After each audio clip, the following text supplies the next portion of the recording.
अक्सर पेरेंट्स के मैसेजेस आ रहे होते हैं कि बच्चे इस तरह से बिहेव करें, कैसे उनको टैकल करें। तो आपको क्या लगता है कि अर्ली एज से ही हम ऐसी कौन सी चीज़ें हैं जो उनके सामने अवॉइड कर सकते हैं जिससे उनके बिहेवियर में तब्दीली आए?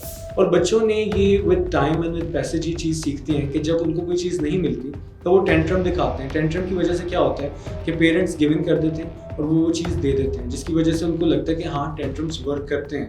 बच्चे ना किसी एक जिद पे अड़ जाते हैं और फिर उनको डिस्ट्रैक्ट करना बहुत ज़्यादा मुश्किल हो रहा होता है। आप उसको डिफरेंट रूम में ले जाएं, आप उसको डिफरेंट एक्टिविटी देते हैं ऑन स्पॉट। देखिए, अगर आप भी चीखेंगे और आप भी शाउट करेंगे ऑन द स्पॉट तो बच्चे सीखेंगे। टेंट्रम्स इसी से तो सीखते हैं बच्चे। अच्छा, तो ये बचपन के टेंट्रम्स आगे जाकर कौन से एक्सट्रीम इश्यूज बन सकते हैं? अस्सलाम वालेकुम। आज हमारे साथ मौजूद हैं एक साइकोलॉजिस्ट मिस्टर हाशिम अब्बास। कैसे हैं आप? मैं ठीक, आप सुनिए। अल्हम्दुलिल्लाह। सबसे पहले आप अपना इंट्रोडक्शन करवा दें और आपसे कंसल्टेशंस कैसे ले सकते हैं वो गाइड करते हैं। ऑलराइट, मेरा नाम मोहम्मद हाशिम अब्बास है। मैं क्लिनिकल और चाइल्ड साइकोलॉजिस्ट हूँ। मैं स्पीच लिंग्वा स्पॉट में अपने फ़राइज़ सर अंजाम दे रहा हूँ और मरहम के प्लेटफॉर्म से अगर आपने मेरी कंसल्टेशन बुक करनी है तो आपकी स्क्रीन पे एक नंबर होगा, आप उसके थ्रू कर सकते हैं। ऑलराइट। अच्छा, आज हमने जो प्रॉब्लम आपसे डिस्कस करनी है ना वो आजकल के पेरेंट्स में बहुत ज़्यादा यूजुअल हो गई है। मतलब अक्सर पेरेंट्स के मैसेजेस आ रहे होते हैं कि बच्चे इस तरह से बिहेव करें, कैसे उनको टैकल करें, या यूजुअली देख रहे होते हैं हम मॉर्निंग शोज़ में भी अब तो इसके ऊपर बात होना शुरू हो गई। वो ये है कि मे बी आजकल के लाइफस्टाइल की वजह से, इन्वायरमेंट की वजह से, या अब डिजिटल मीडिया ने जितनी तरक्की कर ली है उसकी वजह से शायद बच्चों में बहुत ज़्यादा टेंट्रम्स और मूड स्विंग्स आ गए हैं। मतलब वो छोटी छोटी बात पे एग्रेसिव हो जाते हैं, शाउट करना शुरू हो जाते हैं और अगर उनकी कोई बात ना मानी जाए तो वो किसी भी एक्सटेंट तक चले जाते हैं। तो आपको क्या लगता है कि अर्ली एज से ही हम ऐसी कौन सी चीज़ें हैं जो उनके सामने अवॉइड कर सकते हैं जिससे उनके बिहेवियर में तब्दीली आए? ठीक है, बिल्कुल।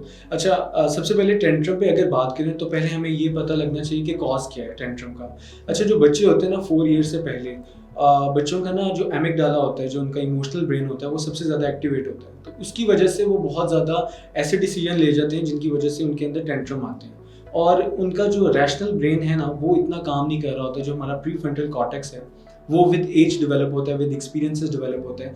तो वो टेंट्रम की एक मेन वजह ये भी है कि बच्चों के अंदर उनका एमिगडाला जो होता है वो बहुत ज़्यादा एक्टिवेट होता है और उनकी इमोशनल रिस्पॉन्सेज आप देखें बहुत ज़्यादा आ रहे होते हैं। तो ये टेंट्रम की एक मेजर कॉज है कि बच्चे इस वजह से बहुत ज़्यादा टेंट्रम दिखाते हैं। और बच्चों ने ये with time and with passage ये चीज़ सीखते हैं कि जब उनको कोई चीज़ नहीं मिलती तो वो टेंट्रम दिखाते हैं। टेंट्रम की वजह से क्या होता है कि पेरेंट्स गिव इन कर देते हैं और वो चीज़ दे देते हैं, जिसकी वजह से उनको लगता है कि हाँ टेंट्रम्स वर्क करते हैं। तो जब टेंट्रम्स वर्क करते हैं इसकी वजह से वो फिर और ज़्यादा टेंट्रम्स दिखाना शुरू कर देते हैं। तो इसमें बड़ी इंपॉर्टेंट चीज़ है कि एज अ पेरेंट आपने गिव इन नहीं करना एंड आपने स्टार्टिंग में ही बच्चों के जब टेंट्रम्स आना शुरू हों, जब वो किसी चीज़ के लिए टेंट्रम दिखाएं तो उसको डील करना सीखें कि किस तरह हमने उसको डील करना है, ना कि उसको अवॉइड करें। ठीक है। अक्सर ऐसे होता है कि बच्चे ना किसी एक जिद पे अड़ जाते हैं और फिर उनको डिस्ट्रैक्ट करना बहुत ज़्यादा मुश्किल हो रहा होता है। मतलब वो उस चीज़ पर रिजिड हो जाते हैं। तो उनको डिस्ट्रैक्ट करने के लिए अक्सर पेरेंट्स अब तो ये करते हैं कि फ़ोन वगैरह दे देते हैं, स्क्रीन टाइम बढ़ जाता है उससे, जिसके और बहुत सारे साइड इफ़ेक्ट्स हैं। तो इसके अलावा आप उनकी जो मतलब एक अटेंशन है वो डाइवर्ट करने का और क्या तरीका हो सकता है? बिल्कुल। अच्छा, स्क्रीन तो बिल्कुल भी नहीं देनी इसमें, क्योंकि स्क्रीन जब आप बच्चों को देते हैं तो बच्चों के अंदर और ज़्यादा हाइपर एक्टिविटी भी आ जाती है और उनके टेंट्रम्स की जो फ्रीक्वेंसी है वो इंक्रीज़ हो सकती है। अच्छा, सबसे पहले जो पेरेंट्स कर सकते हैं इसमें चीज़ वो ये है कि डायरेक्ट और रीडायरेक्ट वाला मेथड यूज़ करें कि for example, and it can work for the childrens that are lower than the age of 4 years. मतलब 4 ईयर्स से पहले वाले जो बच्चे हैं उनके साथ यूज़ कर सकते हैं कि बच्चा अगर टेंट्रम दिखाए तो उसकी डायरेक्शन चेंज करते हैं, रीडायरेक्ट करते हैं। जहाँ पे उसका बिहेवियर आ रहा है आप उसको डिफरेंट रूम में ले जाएं, आप उसको डिफरेंट एक्टिविटी देते हैं ऑन स्पॉट, ताकि उसका जो बेसिकली जिस चीज़ पे वो अड़ा हुआ है, जो जिद कर रहा है या स्टबर्ननेस दिखा रहा है, तो उस चीज़ से वो रीडायरेक्ट होकर कोई और चीज़ कर लेगा। तो बच्चों के साथ ये चीज़ बड़ी वर्क कर सकती है। एज अ पेरेंट आप ये चीज़ कर सकते हैं। और टेंट्रम्स को सबसे पहले पेरेंट्स ये भी कर सकते हैं कि गिव इन ना करें और उस टाइम उस चीज़ को डील करें। ABC चार्ट होता है कि हम देखते हैं कि बच्चे का टेंट्रम किस वजह से आ रहा है, उसका एंटीसीडेंट क्या है, उसका बिलीफ क्या है और कॉन्सिक्वेंसेस क्या हैं। तो वो चीज़ को देखें कि किस वजह से बच्चा वो चीज़ कर रहा है और क्या वो अटेंशन सीकिंग बिहेवियर तो नहीं है। अगर बच्चा अटेंशन सीकिंग बिहेवियर में कर रहा है ये चीज़, तो आपने उसकी नीड को पूरा नहीं करना, क्योंकि बच्चा अटेंशन सीक करेगा, आप दे देंगे, वो उसका बिहेवियर रीइंफोर्स हो जाएगा। तो आपने बच्चे के बिहेवियर्स को रीइंफोर्स नहीं करना, एक तो रीडायरेक्ट करें उनके बिहेवियर्स को और रेगुलेशन सिखाएं। देखें, अगर आप भी चीखेंगे और आप भी शाउट करेंगे ऑन द स्पॉट तो बच्चे सीखेंगे। टेंट्रम्स इसी से तो सीखते हैं बच्चे, जब वो ऑब्जर्व करते हैं तो उनके अंदर ये चीज़ आ जाती है। जाती है।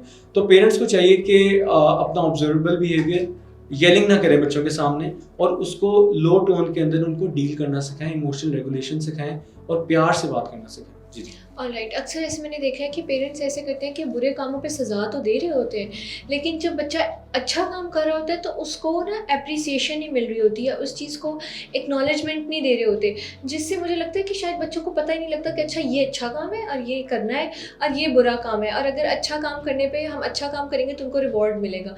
तो इस बारे में आपका क्या पॉइंट ऑफ व्यू है कि कैसे? बिल्कुल, पेरेंट्स रिवॉर्ड नहीं करते और पेरेंट्स प्रेज नहीं करते अपने बच्चों को। ये बड़ा एक मिसिंग एलिमेंट है जो हम पेरेंट्स में देखते हैं कि पेरेंट्स को चाहिए कि प्रेज किया करें बच्चों को, और उनके अंदर एक तो ये है कि ऑटोनॉमी लेकर आएं कि उनको प्रेज करेंगे, जब उनको रीइंफोर्स करेंगे तो उनके टेंट्रम्स कम आएंगे। टेंट्रम्स की एक मेन वजह ये भी होती है कि उनकी नीड्स मीट नहीं हो रही होती, तो जब उनकी नीड्स मीट नहीं होती तो वो टेंट्रम्स दिखाते हैं, टेंट्रम्स की वजह से एग्रेशन आएगा, चीखेंगे और फिर पेरेंट्स ही परेशान हो जाते हैं। तो वही बात है कि रेगुलेशन, एज अ पेरेंट आप रेगुलेट करें अपने आप को, पहले आप रेगुलेट करें फिर आप बच्चों को रेगुलेट करेंगे। उनके लिए स्ट्रैटेजीज मैंने आपको बताई कि रीडायरेक्शन आप कर सकते हैं बच्चों के साथ, और पेरेंट्स को चाहिए ज़्यादा से ज़्यादा बच्चों को मोटिवेट करें और उनको ना कॉन्सिक्वेंसेस का एक और मेथड है कि यस और नो का तरीका समझाएं। कि पेरेंट्स को पता होना चाहिए कि बच्चों से पूछें आपको क्या चाहिए, अगर आपको ये चीज़ चाहिए या ये चीज़ नहीं चाहिए, ताकि वो आंसर करें बजाय इसके कि वो चीखें मारें और शोर करें। आपको चाहिए कि उनको चॉइस दें।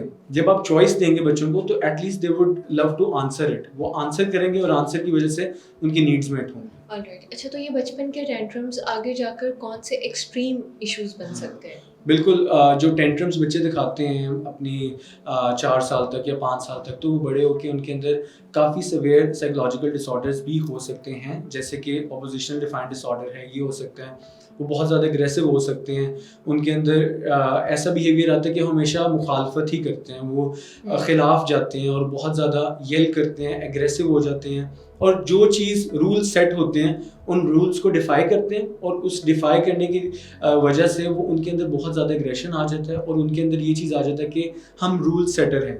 तो टेंट्रम्स को शुरू में ही रेगुलेट करना चाहिए ताकि वो साइकोलॉजिकल डिसऑर्डर्स में आगे जाके, जो एडोलेसेंट में जाके होते हैं, वो ना बन जाएं, जिसकी वजह से कंडक्ट डिसऑर्डर भी हो सकता है, ऑपोजिशनल डिफाइंड डिसऑर्डर भी हो सकता है। तो पेरेंट्स को चाहिए कि शुरू में ही रेगुलेट कर लें, जिसकी वजह से बच्चों के अंदर सवेयर साइकोलॉजिकल डिसऑर्डर्स नहीं हो सकते। ऑलराइट, उम्मीद है कि अगर आपके बच्चे भी किसी ऐसी सिचुएशन में हैं तो उनको बिल्कुल इग्नोर ना करें और इन साइंस और सिम्टम्स के अकॉर्डिंग उनको ट्रीट करें। अगर आप मज़ीद अपने बच्चों से रिलेटेड कंसल्टेशन लेना चाहते हैं तो अभी मरहम के थ्रू मिस्टर हाशिम अब्बास के साथ अपनी कंसल्टेशन बुक करें। Thank you.